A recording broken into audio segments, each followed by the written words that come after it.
1971 সালের 14 মার্চ দিনটি ছিল রোববার। অসহযোগ আন্দোলনের দ্বিতীয় পর্যায়ের শেষ দিন। এদিন নতুন কর্মসূচি হিসেবে ৩৫ দফা নির্দেশনা ঘোষণা করা হয়। এই নির্দেশনার মাধ্যমে পূর্ব ঘোষিত সব কর্মসূচি অবহিত করা হয় এবং জানানো হয় ১৫ মাস থেকে নতুন নির্দেশনাগুলো কার্যকর হবে। তাজউদ্দিন আহমেদ ৩৫ দফা নির্দেশনার তাৎপর্য ব্যাখ্যা করে বলেন, এর মূল অর্থ হল বাঙালি একটি স্বতন্ত্র জাতি, একটি স্বতন্ত্র রাষ্ট্রের জনগণ। আমাদেরও প্রশাসন স্বতন্ত্র। আমরা আমাদের রাষ্ট্রের মালিক এবং আমরা নিজেরাই আমাদের রাষ্ট্র পরিচালনা করব। আমরা পাকিস্তানের শাসনের সঙ্গে আর একাত্ম নই। বাংলাদেশের সম্পদ যাতে পশ্চিম পাকিস্তানে পাচার না হয় কিংবা সেনাবাহিনীর হাতে না পড়ে, সেজন্য স্বাধীন বাংলা কেন্দ্রীয় ছাত্র সংগ্রাম পরিষদ ঢাকার গুরুত্বপূর্ণ স্থানে চেকপোস্ট স্থাপন করেন। একই সঙ্গে ১১৫ নম্বর সামরিক বিধির বিরুদ্ধেও ছাত্র সংগ্রাম পরিষদ প্রতিবাদ জানান।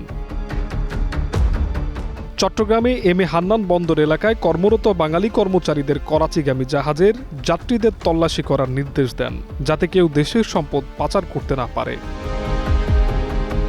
অন্যদিকে দেশরক্ষা বিভাগের বেসামরিক বাঙালি কর্মচারীরা ১১৫ নম্বর সামরিক বিধির প্রতিবাদে ঢাকায় বিক্ষোভ সমাবেশ এবং মিছিল করেন।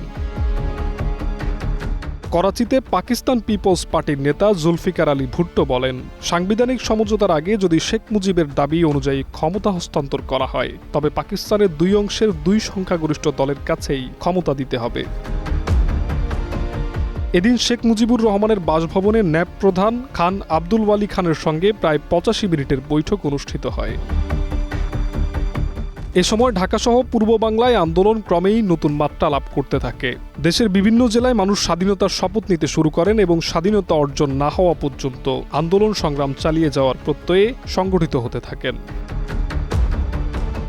ঢাকার প্রধান দৈনিকসমূহ টাইম ইজ রানিং আউট আর সময় নেই শিরোনামে এক যৌথ বিবৃতি ছাপা হয়। এতে রাজনৈতিক সংকটকে সামরিক কায়দায় মোকাবেলা করার তীব্র সমালোচনা করে বলা হয়, জনগণই সার্বভৌম ক্ষমতার অধিকারী। সেনাবাহিনীর কাজ বহিরাক্রমণ থেকে দেশকে সুরক্ষা করা, রাজনৈতিক সমস্যার সমাধান করা তাদের কাজ নয়।